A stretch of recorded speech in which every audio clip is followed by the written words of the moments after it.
Everyone, I hope you are doing great. तो हम कर रहे थे एसएससी सीजीएल की सीरीज। तो आज का टॉपिक है मनी। तो इसमें हम डिस्कस करेंगे meaning of money, definition of money and evolution of money, कि मनी कैसे इवॉल्व हुआ। तो शुरू करते हैं कि मनी क्या होता है, व्हाट इज मनी। तो मनी की जब भी बात आती है तो जो सबसे पहली चीज माइंड में आती है कि मनी क्या होता है, मनी से हम क्या समझते हैं।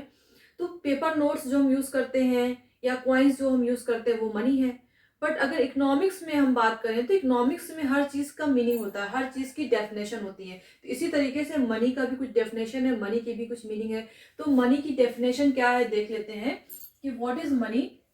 तो money can be defined as anything which is widely accepted as a means of exchange और मीडियम ऑफ एक्सचेंज। मनी क्या है, कोई भी चीज जो कि as a medium of exchange accept की जा रही है उसको हम मनी कहते हैं। मीडियम ऑफ एक्सचेंज का क्या मतलब, यानी कि हमें कोई चीज परचेज करनी है। फॉर एग्जाम्पल हमें फ्रूट्स परचेज करने हैं या वेजिटेबल्स परचेज करने हैं। हम मार्केट गए, हमने 1 kg एप्पल परचेज किया, तो बदले में हमने क्या दिया, एक्सचेंज में हमने क्या दिया, उन्हें मनी दिया। तो कोई ऐसी चीज जो as a medium of exchange accept की जा रही है उसे हम कहते हैं मनी। तो मनी से हम क्या समझते हैं, मनी क्या है, ट्रांजैक्शन पर्पस के लिए जिस चीज को हम यूज कर रहे हैं उसे हम कहते हैं मनी। तो नाउ द क्वेश्चन इज कि जो मनी जिस फॉर्म में आज हम मनी को देख रहे हैं, जैसे कि पेपर नोट्स के फॉर्म में, कॉइन के फॉर्म में, या तो आज तो ई मनी आ गया, ऑनलाइन हम पेमेंट कर रहे हैं, राइट। एटीएम से हमारे पास डेबिट कार्ड है, क्रेडिट कार्ड है। तो क्या मनी हमेशा से इस फॉर्म में था? तो आंसर है नहीं, मनी हमेशा से इस फॉर्म में नहीं था। Over the years, over the decades money जो है इवॉल्व हुआ है।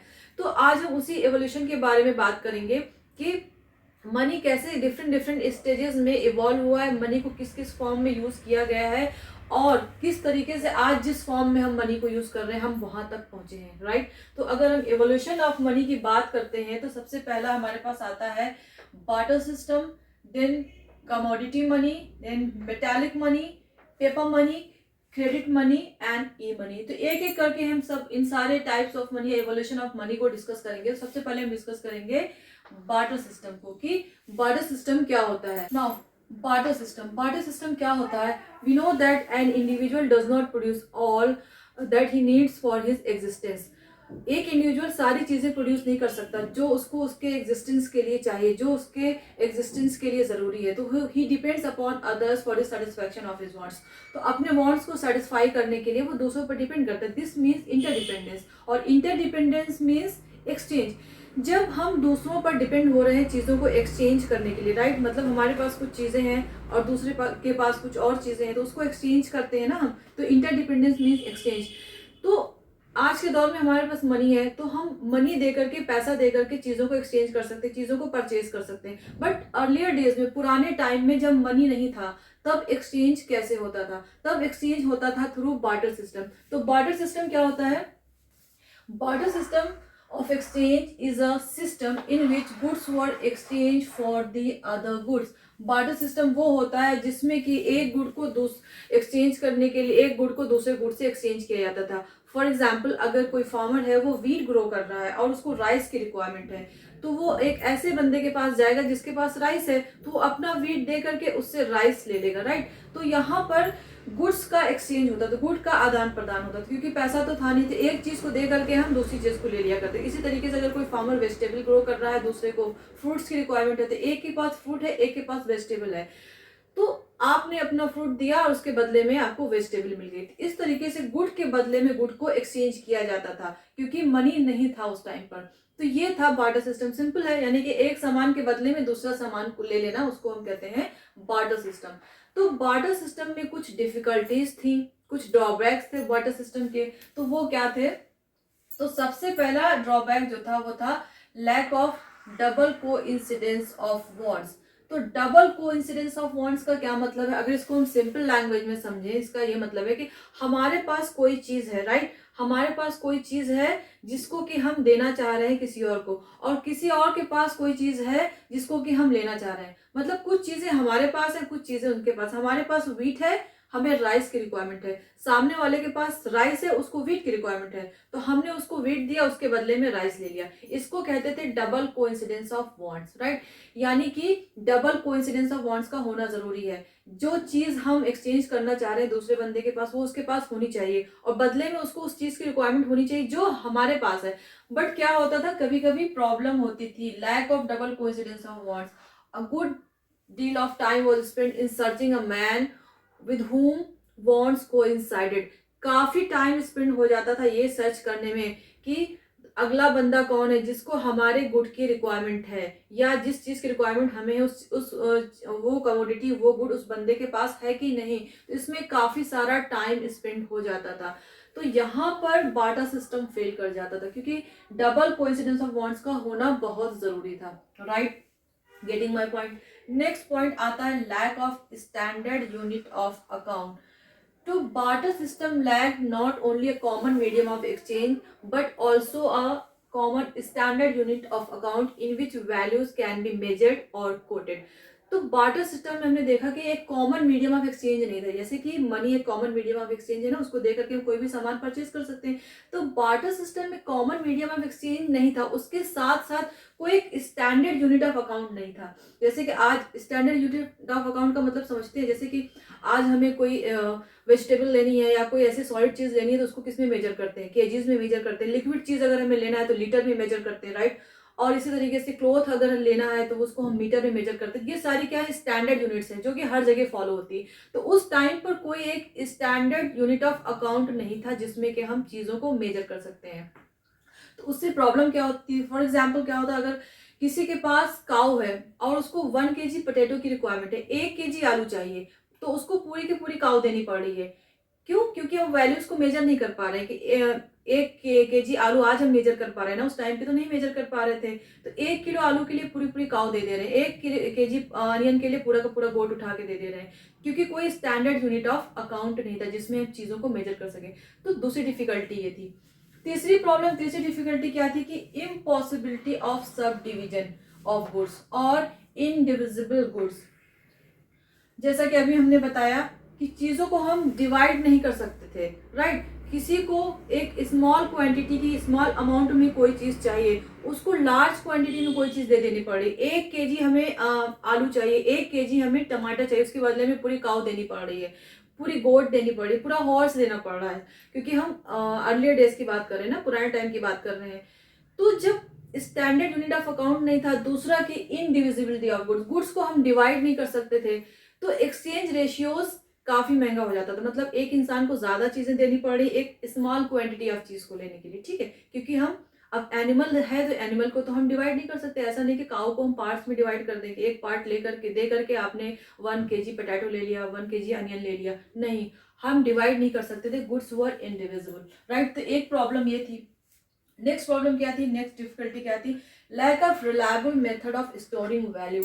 कोई एक रिलायबल मेथड नहीं था, कोई एक रिलायबल चीज नहीं थी जिसमें हम अपने वेल्थ को, वैल्यू को स्टोर करके रख सकें। आज की डेट में क्या है, मनी है, तो अगर हमें अपना वेल्थ स्टोर करना है तो हम मनी के फॉर्म में भी स्टोर कर सकते हैं कि मनी सबसे लिक्विड एसेट है, या फिर मनी से डिफरेंट डिफरेंट एसेट को परचेज कर सकते हैं। बॉन्ड परचेज कर सकते हैं, शेयर, गोल्ड में इन्वेस्ट कर सकते हैं, बैंक में जा करके डिपॉजिट करा सकते हैं, फिक्स डिपॉजिट कर सकते हैं। मतलब हमारे पास आज की डेट में कितने सारे ऑप्शंस हैं जिसमें हम अपने वेल्थ को, वैल्यू को स्टोर करके रख सकते हैं। बट पुराने टाइम में जब बार्टर सिस्टम था, मनी नहीं था, उस टाइम में हम अपने वेल्थ को स्टोर करके नहीं रख पाते थे, क्योंकि अगर कमोडिटीज में वेल्थ को स्टोर करेंगे तो वो तो पेरिशेबल होती थी, राइट। कैसे कमोडिटीज में अपनी चीजों को स्टोर करके रखेंगे, नहीं कर सकते ना। क्योंकि अगर हम वेजिटेबल में स्टोर करके रख रहे हैं, टोमेटोज में, अनियन में, पोटैटो में, तो कुछ टाइम के बाद तो ये डिटेरिएट हो जाएंगे, इसकी वैल्यू तो कम हो जाएगी। इसी तरीके से अगर एनिमल में स्टोर करके रखते हैं, बहुत सारा हमने काउ परचेज करके रख लिया, तो ऐसा हो सकता है ना कुछ टाइम पीरियड के बाद कुछ काउस जो है मर जाए, या कुछ गोट हमने लिया वो मर जाए, तो हमारी तो वेल्थ तो हमारा डिस्ट्रॉय हो जाएगा। तो इस तरीके से कोई एक स्टैंडर्ड, कोई ऐसा रिलायबल मेथड नहीं था जिसमें कि हम वेल्थ को, वैल्यू को स्टोर करके रख सकते थे। Then difficulty of entering into future contracts. Future contracts में एंटर करने में काफ़ी डिफिकल्टी होती थी। आज की डेट में आपने कोई एक वर्कर है आपके यहाँ जॉब करता है, 1 मंथ के बाद अगर ऐसा कॉन्ट्रैक्ट हुआ है कि 1 मंथ के बाद आप उसको सैलरी पे करेंगे, कुछ अमाउंट है 30,000 40,000 जितना भी है, तो आप इजिली पे कर सकते हैं। बट बार्टर सिस्टम में क्या था, ऐसा कोई कॉन्ट्रैक्ट में एंटर होना बहुत डिफिकल्ट था, क्योंकि आप उसको कैसे पे करेंगे। उस टाइम पे क्या होता था, स्टोन्स होते थे, एक्स यानी कुल्हाड़ी है, काव है, गोट है, यही लोगों का एसेट था, यही लोगों का वेल्थ था। तो पेमेंट कैसे होगा, आपको इतने काव देंगे, आपको इतने गोट देंगे, तो ये काफी डिफिकल्ट हो जाता था, राइट। तो फ्यूचर कॉन्ट्रैक्ट्स में एंटर करना भी काफी डिफिकल्ट था बार्टर सिस्टम में। तो these were some of the difficulties, some of the drawbacks of barter system. अब हम बात करेंगे कमोडिटी मनी के बारे में, ठीक है। नेक्स्ट हमारा कमोडिटी मनी। तो evolution of money has passed through different stages depending upon the progress of human civilisation. तो मनी जो है डिफरेंट डिफरेंट स्टेज से होकर के गुजरा है। डिपेंड किस पे करता था कि ह्यूमन सिविलाइजेशन पे, कि किस जैसे जैसे डिफरेंट डिफरेंट सिविलाइजेशन में हमने एंटर किया, मनी का फॉर्म भी चेंज होता गया। तो अब हम बात करते हैं कमोडिटी मनी की। तो money has been used, different commodities has been used as money in different stages of human civilisation. तो मनी जो है, अलग अलग जो कमोडिटीज थी वो मनी के फॉर्म में यूज हुई different different stage of human civilisation जो थी। For example, bows, seashells, then stones, seals were used as money in hunting stage. hunting society जो थी वहां पर बोज, धनुष, क्योंकि उन्हें हंट शिकार करना था, तो वो धनुष को या एरोस को कैसे यूज करते थे, इन द फॉर्म ऑफ मनी। मतलब धनुष को देकर के, बो को देकर कुछ ले लिया। इसी तरीके से सी शेल्स और स्टोन्स, स्टोन्स जो प्रेशर स्टोन्स होते थे, जो समुद्र से निकलते थे प्रेशर स्टोन, उसको एज अ मनी यूज करते थे। देन सील्स, मोहरे आपने सुना होगा, इंडस वैली सिविलाइजेशन में आपने हिस्ट्री पढ़ी होगी, तो बहुत सारी मोहरे निकली थी, तो उन्हें भी एज अ मनी यूज किया जाता था, राइट। मतलब कुछ मोहर दे करके कुछ सामान परचेज करना है, लेना है, तो मोहर दे दिया। इस तरीके से डिफरेंट डिफरेंट काइंड ऑफ चीजें यूज होती थी हंटिंग सोसाइटी में, राइट। ये किस टाइम की बात है, हंटिंग सोसाइटी की बात है, कि बोज, सीशल्स, सेल्स, ये सारी चीजें, स्टोन्स, हंटिंग सोसाइटी में यूज होती थी। फिर उसके बाद आता है in pastoral society. Pastoral society, cattle such as sheep, cows, goats were being used. Pastoral society में cattle को एज अ मनी यूज किया जाता था। शीप हो गया, काउज हो गई, गोट हो गई, कोई सामान परचेज करना तो एक गोट दे करके परचेज कर लिया, एक शीप दे के परचेज कर लिया, एक काउ दे करके परचेज कर लिया, राइट। तो अलग अलग टाइम पीरियड में अलग अलग चीजें जो है यूज होती थी। Then Romans used cattles and salt as money. Romans जो थे, रोमन्स ने मनी को किस फॉर्म में यूज किया, कैटल्स को और सॉल्ट को in the form of money use किया। Roman used cattles and money, salt as money. Mongolians थे, Mongolians used squirrels skin as money. Mongolians squirrel की ग्लैरिक स्किन को स्टोर करके रखते थे, उसको मनी के फॉर्म में यूज करते थे, right. Then all commodities were not uniform. तो मंगोलियंस जो है वो स्क्वेरल की स्किन को यूज करते थे। इस तरीके से डिफरेंट डिफरेंट जो ह्यूमन सिविलाइजेशन आए उसमें अलग अलग कमोडिटीज को मनी के फॉर्म में यूज किया जाने लगा था, राइट। तो इसके भी कुछ ड्रॉबैक्स थे, राइट। इसकी भी कुछ डिफिकल्टीज थी, कुछ ड्रॉबैक्स थी। तो वो ड्रॉबैक्स या डिफिकल्टीज क्या थी कमोडिटी मनी की। सबसे पहला था कि all commodities were not uniform in quality. Specially अगर हम कैटल और ग्रेन्स की बात करें, सारी ही कमोडिटी क्वालिटी में यूनिफॉर्म नहीं होती थी। कैटल्स की, शीप, काउ, गोट्स की जो है क्वालिटी कुछ और होती है, ग्रेन्स की क्वालिटी कुछ और होती है। तो कैसे हम शीप दे करके, गोट दे करके ग्रेन को परचेज कर सकते थे, ये थोड़ा डिफिकल्ट होता था, क्योंकि उनकी जो है सबकी क्वालिटी अलग होती है। Then difficult to store and prevent loss of value. ये जो चीजें, ये जो कमोडिटी मनी यूज होती थी, इनको स्टोर करके रखना काफी डिफिकल्ट होता है। जैसे कि हमने बार्टर सिस्टम में डिस्कस किया ना, कि पेरिशेबल चीजें होती हैं। अगर हम स्क्वायरल की स्किन की बात करें, तो आप स्किन को कितने टाइम तक एज अ वेल्थ स्टोर करके रख पाएंगे, कुछ टाइम के बाद तो वो खराब हो जाएगी ना, डिटेरिएट हो जाएगी, राइट। इसी तरीके से अगर हम एनिमल की बात करते हैं, तो उनकी भी वैल्यू में धीरे धीरे कमी होती जाएगी। एनिमल्स पुराने ओल्ड होते जाएंगे, या कुछ एनिमल मर सकते हैं। तो इस तरीके से आप वेल्थ को उसमें कैसे स्टोर करके रख सकते हैं, ठीक है। तो difficult to store and prevent loss of value. Then they lack in portability, is difficult to transfer from one place to another. Commodity money, for example अगर हम कैटल्स की बात करें, तो अगर हम कैटल्स को एज अ मनी यूज कर रहे हैं तो उनको एक प्लेस से दूसरे प्लेस पे ट्रांसफर करना काफी डिफिकल्ट था। अगर हम आज के दौर पे बात करें तो हमें कुछ पेमेंट करना है तो कुछ पैसे हमने पॉकेट में रखे और जिस जगह पे जाके पेमेंट करना है हमने वहां पे जाकर के पेमेंट कर दिया। बट अगर आप कैटल को एज अ मनी यूज कर रहे हैं तो आप कैसे पूरा का पूरा जो है झुंड लेकर के जाएंगे, कैटल का, शीप्स का पूरा झुंड लेके जा रहे हैं, काऊ का पूरा झुंड लेके जा रहे हैं एक जगह से दूसरे जगह। तो पोर्टेबिलिटी काफी डिफिकल्ट थी, एक जगह से दूसरे जगह ट्रांसफर करना इन्हें बहुत डिफिकल्ट था।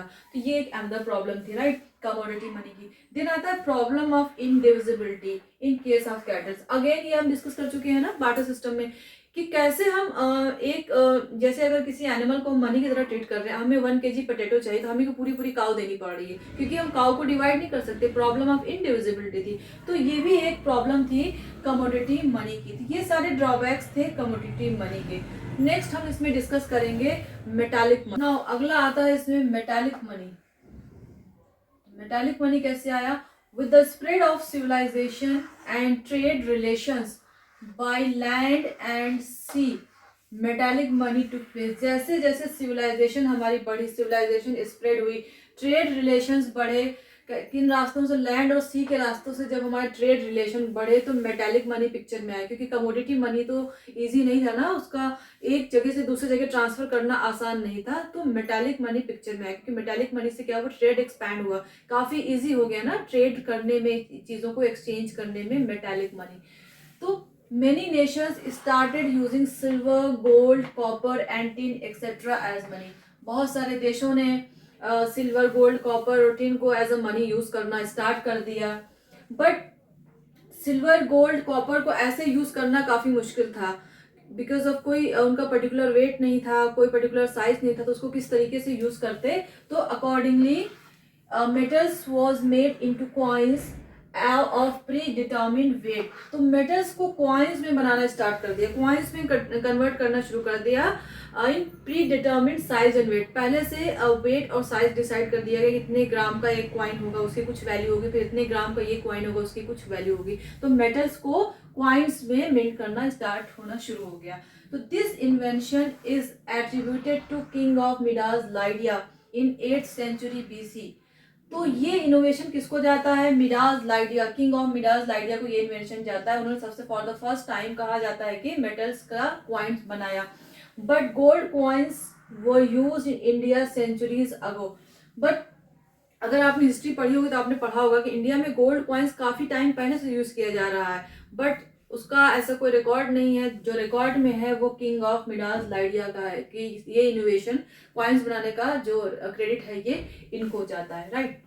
तो इस तरीके से मेटल को कॉइन्स के फॉर्म में यूज किया जाने लगा। बट इसके भी कुछ ड्रॉबैक्स थे। इसके क्या ड्रॉबैक्स थे कि it was not possible to change its supply according to the requirement of the nation both internally and externally.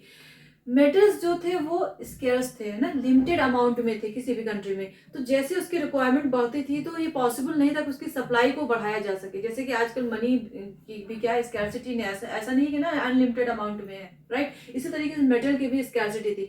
अचानक से अगर उसकी डिमांड बढ़ गई तो मेटल्स की सप्लाई बढ़ाना मुश्किल हो जाता था। तो पहला ड्रॉबैक तो ये है। दूसरा क्या है? being heavy it was not possible to carry large sum of coins from one place to another। तो कॉइन्स हमें पता है मेटल है तो वो काफी हैवी हो जाएगा, तो अगर कहीं पर कुछ पेमेंट करना है तो लार्ज सम ऑफ कॉइन्स ले जाना काफी डिफिकल्ट होता था, बहुत ही हैवी हो जाता था उसको कैरी करना। तो एक प्रॉब्लम ये थी। देन अगली प्रॉब्लम क्या है? It was unsafe and inconvenient to carry precious metals for trade purposes over long distances पे इतने सारे प्रेशियस मेटल्स को, प्रेशियस कॉइन्स को कैरी करना बहुत ही अनसेफ और इनकन्वीनियंट होता था, क्योंकि चोरी हो जाने का डर होता था, राइट।